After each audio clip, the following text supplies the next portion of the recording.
All right, we are live. Hello, everybody. Welcome to an all new episode of Artists You Should Know here on Total Entertainment Radio. It's your girl, Miss Kayla. So, y'all know what I'm here to do. I am here to shine light, spotlight, and let y'all know about some dope artists that you need to be tapped into. So, this guy he's no stranger to Total Entertainment Radio. He's more like fam. I had the honor, the privilege, the pleasure to sit here and interview Mr. K-Shire himself. How you doing? I'm blessed. I'm blessed. How about you? Pretty good. Can't complain. Can't complain. So before we get into like you, the artist, right? Let everybody know just a little bit about yourself. Oh, you broke up real quick. Would you say? Ooh, can you hear me now? Yeah, I can hear you now. I said so before we get into like you, the artist, right? Let everybody know Hmm. just a little bit about yourself. Every time you start speaking, you go out and that's froze.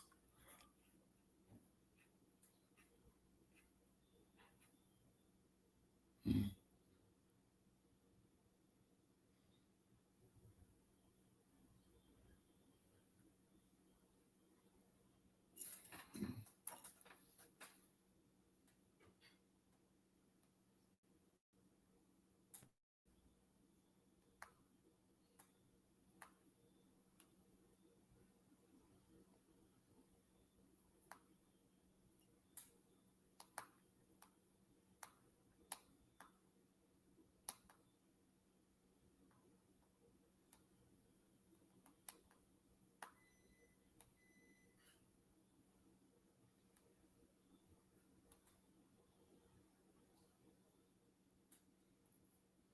Hmm. Hmm.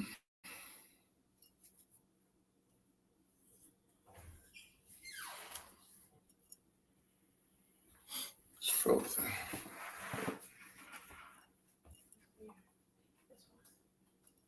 Yeah, what's it on? Low percent, but I'm gonna grab the charger and plug it on this side. Hey, just bring the. Meg, you still there?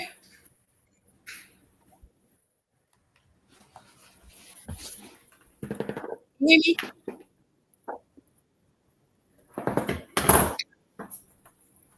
Can you hear me? Yeah, yeah. See, everybody I trying can they I can trying hear to you now. Yeah. stop us and interrupt our shine. All right, but we gonna hop right on back into this thing. Let everybody know a little bit about yourself.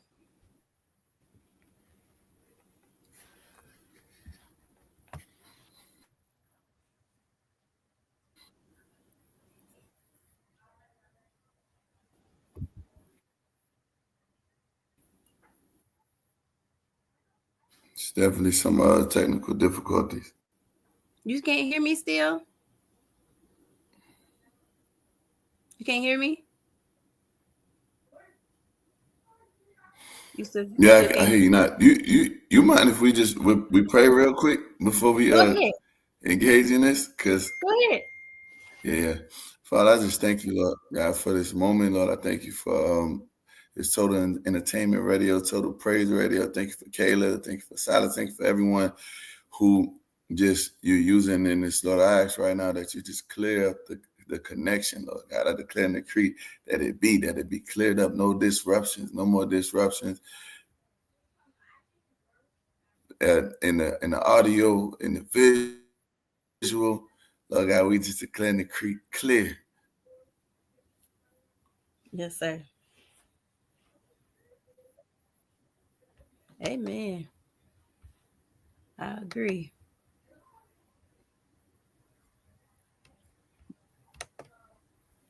Yeah, yeah. Okay. So you can hear I me? just felt there's a disruption happening, man. So Yeah. we know how to yeah, yeah. I can hear you. Good. Amen. Amen. Can't go wrong with prayer. I promise you that. I promise you that. So Nah. Let everybody know a little bit about yourself. Um. Well, so I'm born in New Orleans, Louisiana. The Seventh Ward. Uh, I love, yeah, like music. You know what I'm saying? It's kind of always been something that's in me. You know what I'm saying? Like it's being born in Hmm. New Orleans.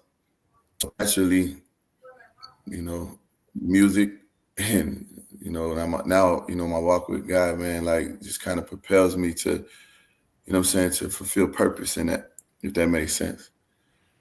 So, yeah, I, I, dang, I don't even, I realize I don't talk about myself a lot. Hmm. Yeah, uh, and, engaged in what everyone else has going on. Um, yeah, that's pretty much saying. I think I ask more questions, more layers could be peeled back. I got you. I got you. Can you hear me? Oh, I think we lost you. I think you lost you. In the meantime, everybody, y'all still rocking with me. That's good. That's good. Can you hear me?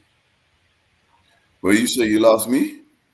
Yeah, your screen hand went out a little Yeah, bit. I can hear you. You can't hear me and see me? I can hear you and see you now. Yeah, It's all right. It's all right. So for sure. growing up in New Orleans, music all around you. So do you think because of the environment that you were in, that's kind of really what led you to do your own music?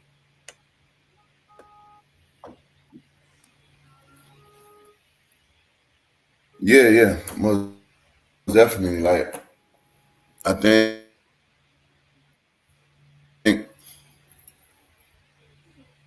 I think yeah, like it's music is just something like again, like when I was young, right? Mhm. I used to pull my mama pot tops and beat them like cymbals, right? You Mhm. know what I'm saying? Turn the pots over and beat them like drums.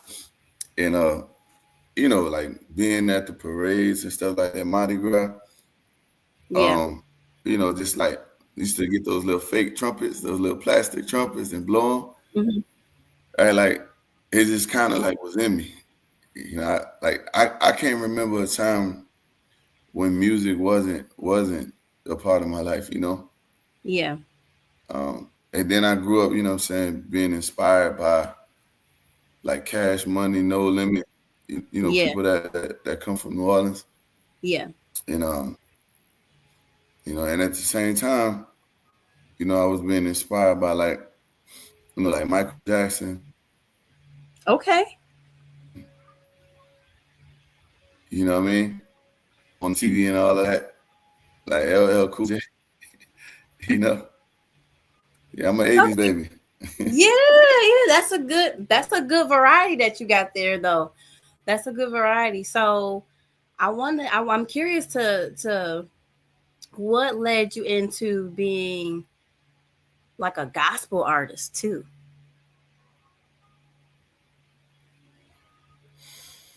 um, yeah. I have this saying, right? Yeah, this quote that I have. I say I turned my dreams into reality and I was living a nightmare until I Mm, woke up. So dream for that dream. mm-hmm, Like to do this music, to be in the industry, to live out what I want to see on TV. mm-hmm. Can you hear me? Can you see me? I I know it's hate that you. I hate you going. I can hear you. It seems like it's Yeah, like you going in and out. buffering.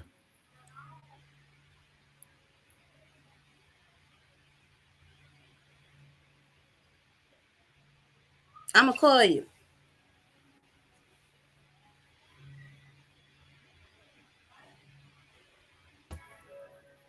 Yeah. How I'm gonna call you. how's that? You still in and out, but I'm gonna call you. Did I go out? Your sound Yeah. is in and out. So what I want you to do is to mute your mic, your microphone on the computer, and just talk to me here. Okay. So then we can. So it's still gonna pick up on you, and you still on the screen. You just be talking through my phone. Okay. That works. All right. So like I want to pick. I want to ask you that question again. What inspired you or to become like a gospel artist too?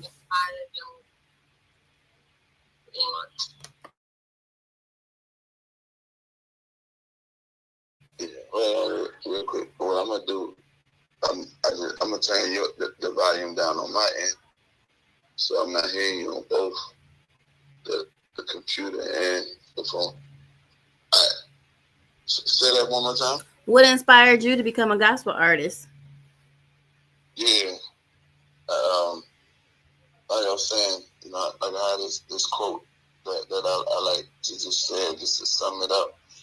I turned my dream into reality, and I was living a nightmare until I woke up. And so, like I had that dream, I had to fulfill that dream of, wanting to live out what I seen on TV, wanting, saying, to be that artist and all that. And I had many different paths that I took towards that. Like the first, and this when I was in high school, like, I actually started a boy band. Okay. We were singing, and dancing, you know what I'm saying? And it was dope, man. Like we even had, the audition for like So Deaf, with Jermaine Dupri. Mm-hmm. But like, so at the time, and so this when I was living in Virginia, right? And at the time, like we were gaining like local fame, and it kind of went to our heads like at a young age. You know what I'm saying? Yeah. And so we stopped focusing on the craft and started focusing on the crowd. Right? And what happened is we got so caught up in the crowd, and the girls, like all of that. Yeah. And we forgot about the craft, and then when it came time for our audition, like we completely bombed it. Wow. It was, it taught me a valuable lesson, man. Like, some people say fake it till you make it, but there's a reality. You actually have to make it. You know what I'm saying? You can't fake it. It's gonna show up. It's gonna catch up with you. Yeah. Right. And so, that caused like everybody else who was with me. Like it was 4 of us, and so and we was called Shades of Black, right? Because we was all different shades of black. Okay, I like it. You know what I'm saying? Yeah. Like we had the dark chocolate and the milk chocolate and caramel and the butterscotch. So, and, like we were like a 4-part quartet, like a harmony. Okay. And I was the bass, in the group, and so I'll say this: like being in that, it taught me how to sing like just the bass like part. And then but like after that whole thing didn't happen with So Deaf, like the other 3 dispersed, and so me, I went to look to recruit 3 more. Yeah. And one of them, like he was in the church, right? Like broke a blow, you know what I'm saying? I was like, yeah, this, this he got to be the new lead singer. And then, he brought another dude in who was like, he was like an R&B singer, like, you know what I'm saying? Like he real smooth and all that. And then there was a dude in my neighborhood, and like, man, I don't want to drop these dudes' names right now, just for the sake of like how the story about to go. Okay. But I'll say this: there's another dude, you know what I'm saying, in my neighborhood, and he actually could sing. And I found out he could sing, and so us three came together and we tried to, redo the group. And so we had gospel influence, we had R&B influence, and then we had, like me bringing, my experience in there and all that. And it really just fell apart, man, because I think part of me just wanted to do what I wanted to do. Yeah. And I feel like that actually was the first time where God was trying to get me to come to the gospel, right? But it's like, nah, like, what I'm saying, I'm still stuck in being a ladies' man and still being, like, singing to women, you know what I'm saying? Yeah. Like, and so that, again, until that was fulfilled, I couldn't stop. So then, fast forward, I graduated high school, I go in the Army, I go to boot camp, all of that. And as soon as I get out, I go to Iraq for the first time. Oh, wow. Yeah. How's that experience? So Iraq, I'll say this, man. Like nothing actually can really prepare you for that. Mm. Like, because when you enter into like a third world country that's at war, yeah, right? Like everything about it is different. Like even the climate, right? Like you notice that the climate is different than the natural. Like the heat is different. Yeah. Right, but then also like everything about it, it's like being in a whole other world, like overnight. Wow. You know what I'm saying? And of course, you're there to fight, and go to war. So, it's hostile. It's hostile territory. You know what I'm saying? It's it ain't no vacation in the sand. You know what I'm saying? Yeah. Yeah. So, and I had a couple of like near-death experiences and all that. Some of the people, that went out with me, you know what I'm saying, they didn't make it back. Mm. Or, if they did make it back, they didn't make it back the same way they left. Yeah. Whether mentally, or they lost limbs, you know what I'm saying? Yeah. All that. And so fast forward, my second tour now, right? I get a new duty station in Hawaii, right? And then they send me to Iraq again. Because, the unit that I connected with just happened to be going to Iraq. Okay. And so this time I was in Iraq for 15 months. Right? Yeah. And in that 15 months, I kind of came to like an epiphany, if you will. Okay. That I'm not trying to die out here. Right. Without fulfilling my, my dream. Yeah. Right. And the other crazy thing about it is, because I was in the Army, in the military, I was working out. I was a top like physical specimen. You know what I'm saying? Mm-hmm. And so, of course, I would walk around with my shirt off, different names, and I would take pictures, in the desert because we ain't got nothing to do in the desert for real. Yeah. Like, all we had is MySpace, and we had a gym and all that. And so I started posting like on my MySpace, like just pictures, of me with my gun in my hand, shut out. This is what we was doing. Yeah. Yeah. And then also like in our recreation time, like, we would like have like dance parties and stuff, just stuff to keep our morale boosted, while people dying and, losing love, like all of that. And people started taking notice of like my talent. Right? And then, people started asking me like, man, what you doing in the Army?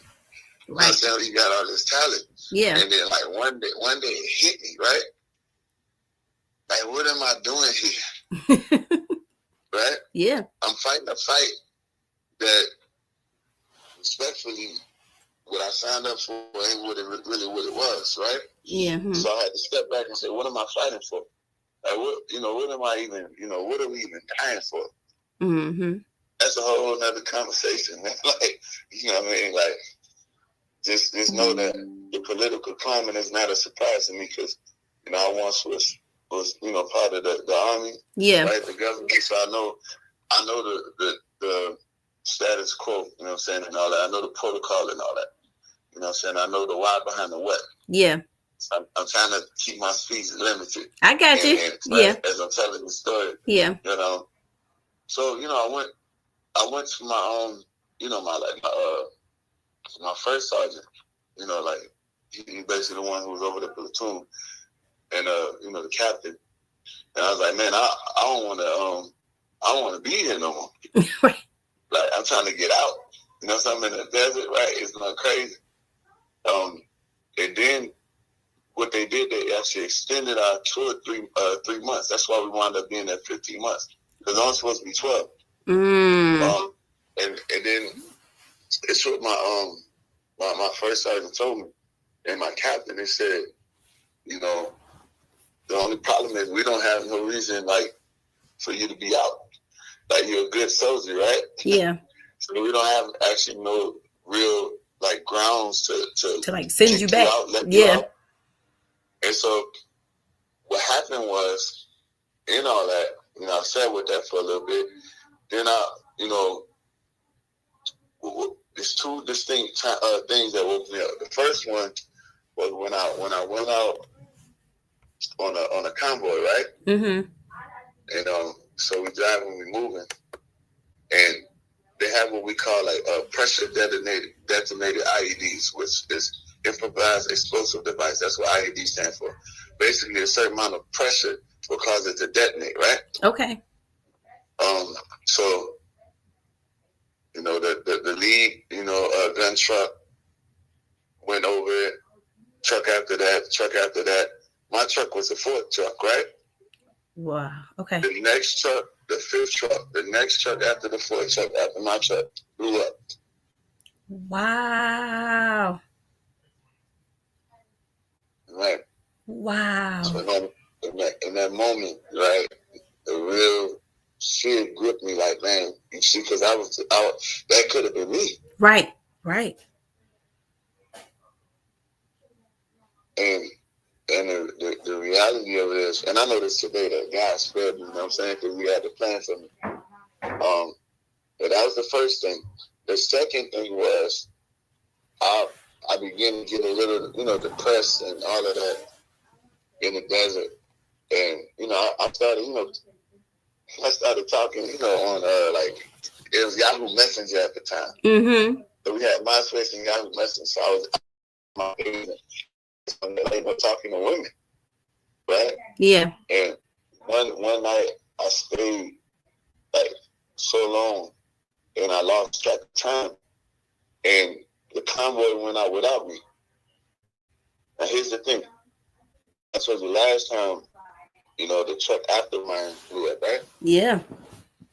This time the convoy went out without me, and somebody else had to drive in my truck.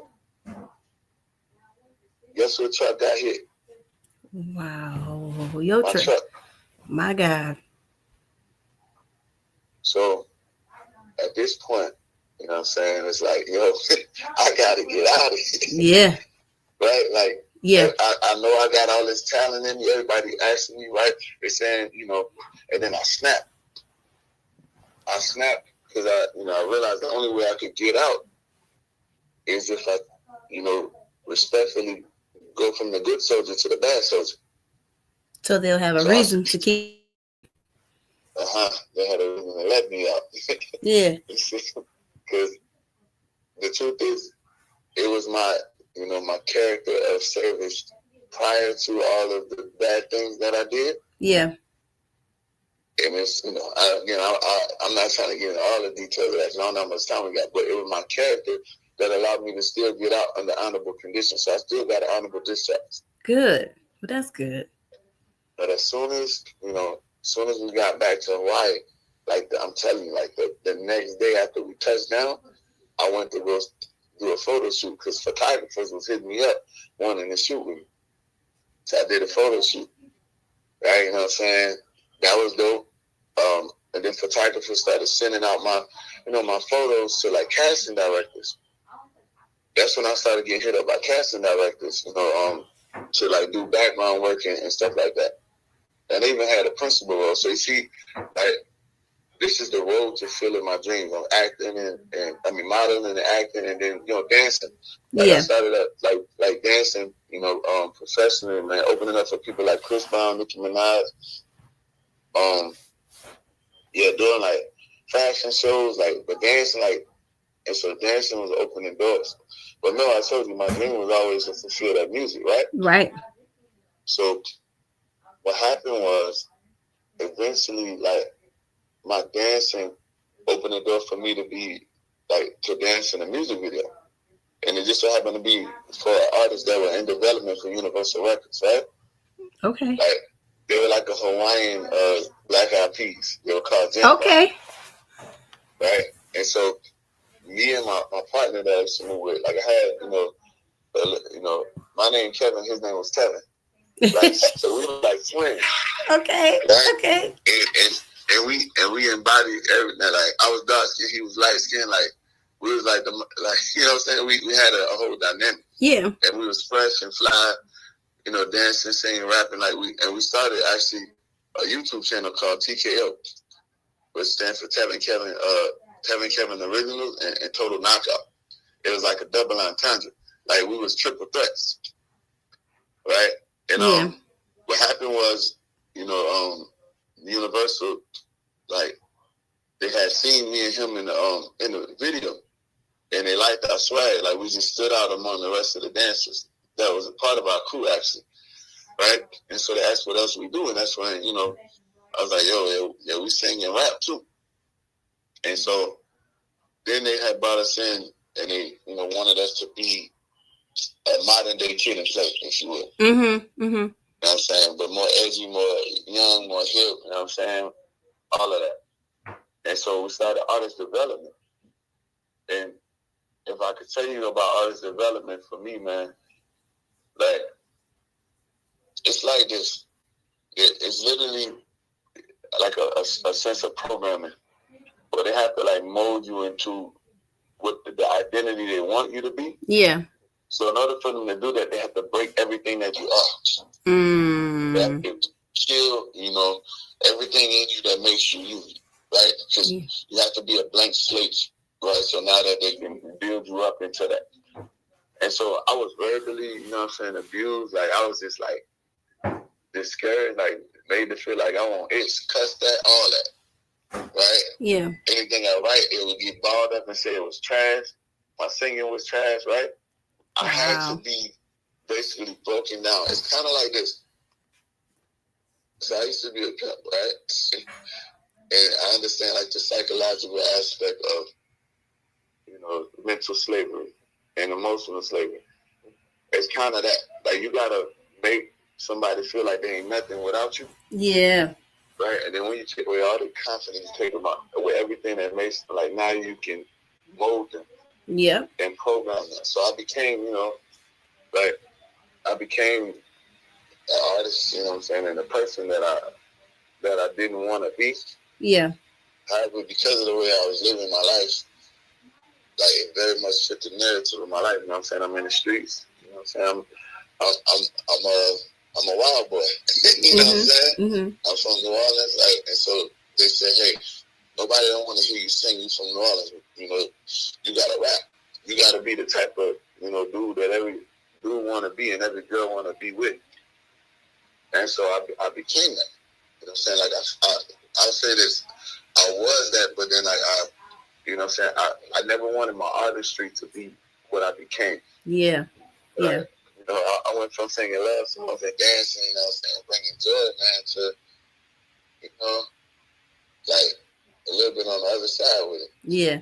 And I followed that path, man, until I say that it took me to my lowest. Like the first thing I had to do was like this verbal ritual, right?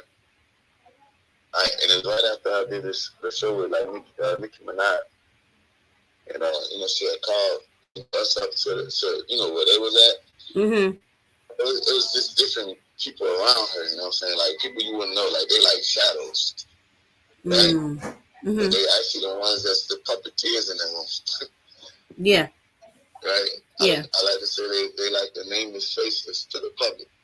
Their nameless and faceless to the public key. Yeah, I got you. Okay. There's people that know those names and faces. So it didn't really click. Like how, but I was excited, right? Because she was like, she was like, feeling your boy, calling me handsome, all that, just building me up. It was weird. And then she was like, so y'all got a deal and all that. So yeah, well, actually, we trying to, we trying to get on, with y'all, like we artists in development university, right? Yeah. And I'll never forget this, man. Like I feel like God etched this in my memory, so I'll never forget this as I move, right?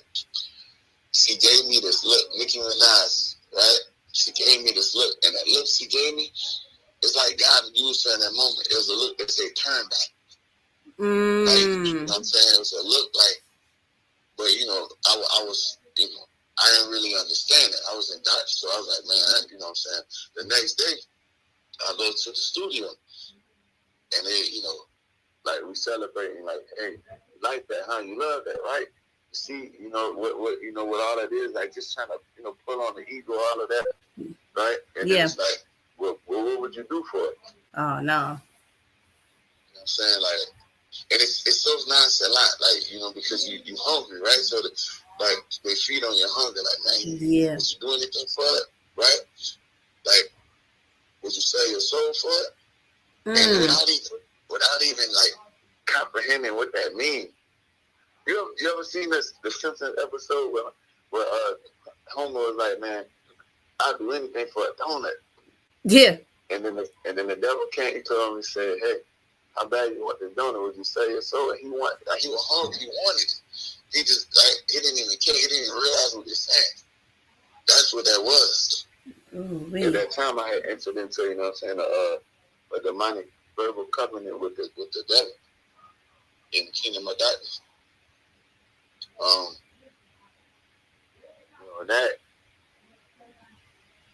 That shifted me.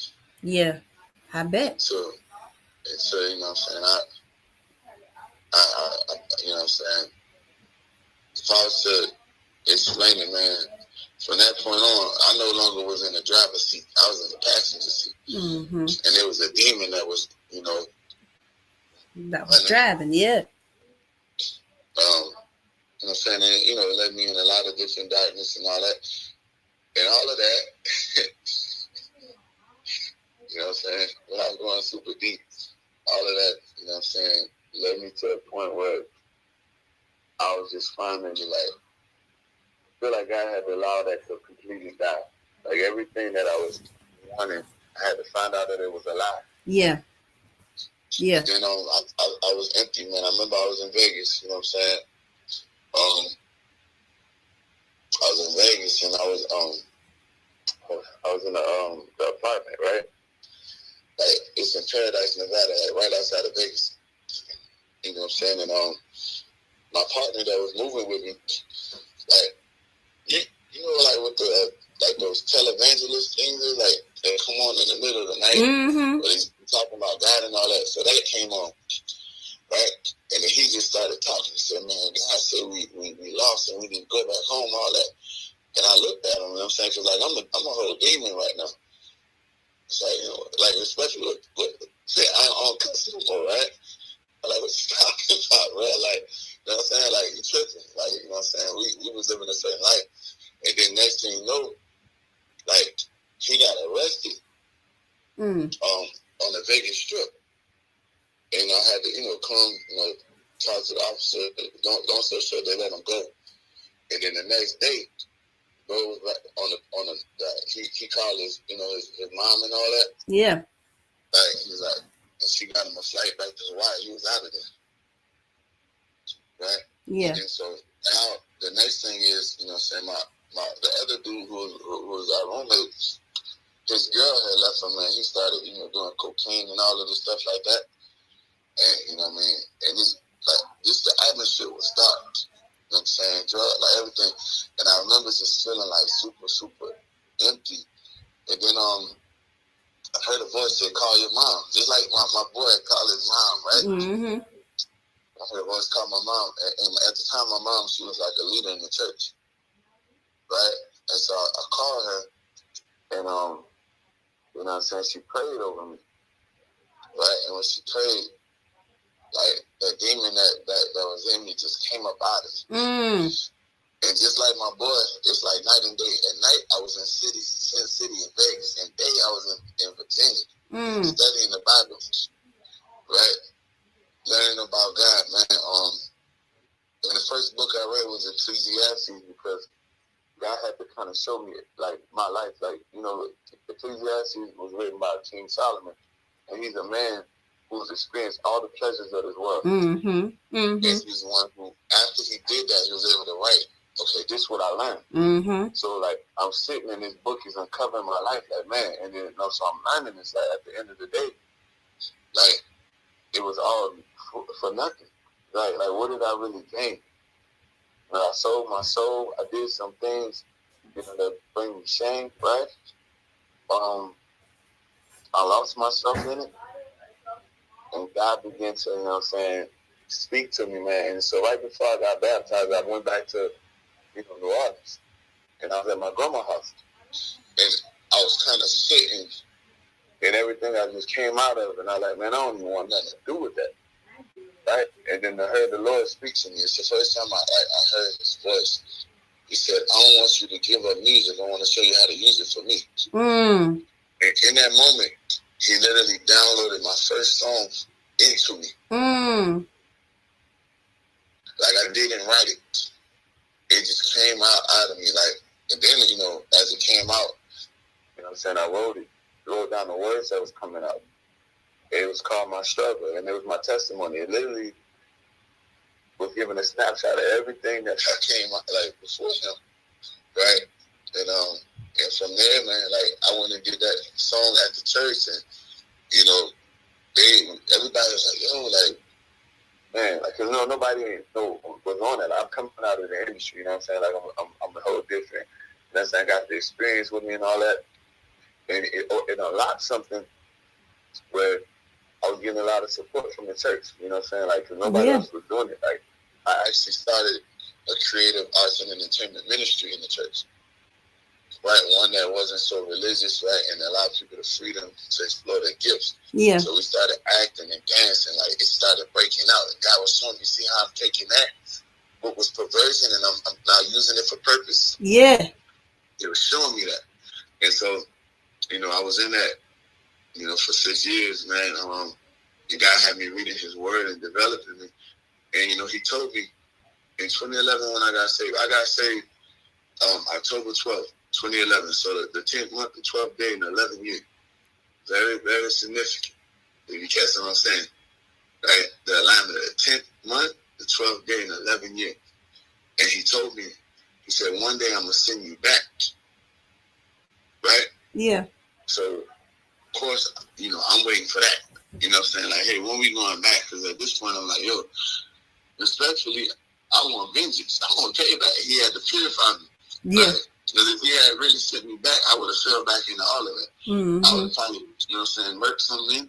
Yeah. You know what I'm saying, who played with me. Yeah. You know what I'm saying? Yeah. Like, the guy had to purify my character and prune me.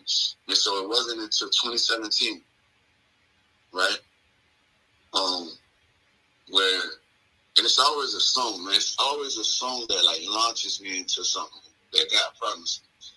Right, like the My Struggle was the song that launched me into, you know, now being his artist. And so there's another song, like, at this time, you know, I'm a veteran, you know what I'm saying, diagnosed 100% PTSD. Okay. And I'm taking the medicines and all that, right? And I'm everything they prescribe me. Like, you know, the medicines, I noticed, like, I was high on the medicine, like, I was violent. But, like, one day I was high off one of the medicines, right? And like, I was watching Pinocchio. Okay. Right? But then, like, it started speaking to me, and I was like, and then a post that came up on Instagram. It was like Bow Wow. You ever seen that post where Bow Wow was flexing like he was taking? Oh, he was on that jet. Yeah. And then, like. And then I started, like, you know what I'm saying? I said, I'm tired of them Pinocchio, right? Yeah. And then so it was the beginning of something. So then, like, I started, the words started coming to me. I'm high, right? Just to show you that God meeting me in the face. But I said, I'm tired of the Pinocchio running around fronting like the boys that never broke. Taking flicks for the gram like we in Mexico, the type that never keep it real till you expose them though, right? And God was saying, like, now you ready. See, because you detest all of that fake stuff. I used to be that Pinocchio. Yeah, yeah. See, I'm gonna tell you this. A lot of people not gonna hear it, but I was high. But God met me and He gave me that song. So of course, you know what I'm saying, I just recorded the hook, like a demo, and I let this artist hear it. She was, at the time, she was making moves, right? Yeah. And she was like, yo, this is dope. Like, cause they ain't really heard nothing like that. And so then I got hit up to do like it's called Beach Stock. It's like a festival that they do, like a Christian festival, right? And at the beach in Virginia, like big, like people come from all over. And like my bro said, hey man, I want you to I want you to be on the set. I said, bet, but yo, let me test out, you know what I'm saying, my new thing that God gave me. Yeah. Man, I never forget.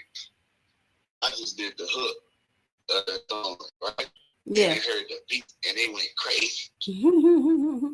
Next thing I did, I said, I'm about to finish this. I recorded that song, you know what I'm saying? And yeah, like that song opened the door for me to be hit up by like Days and Stevie J, Stevie J? Yeah, yeah.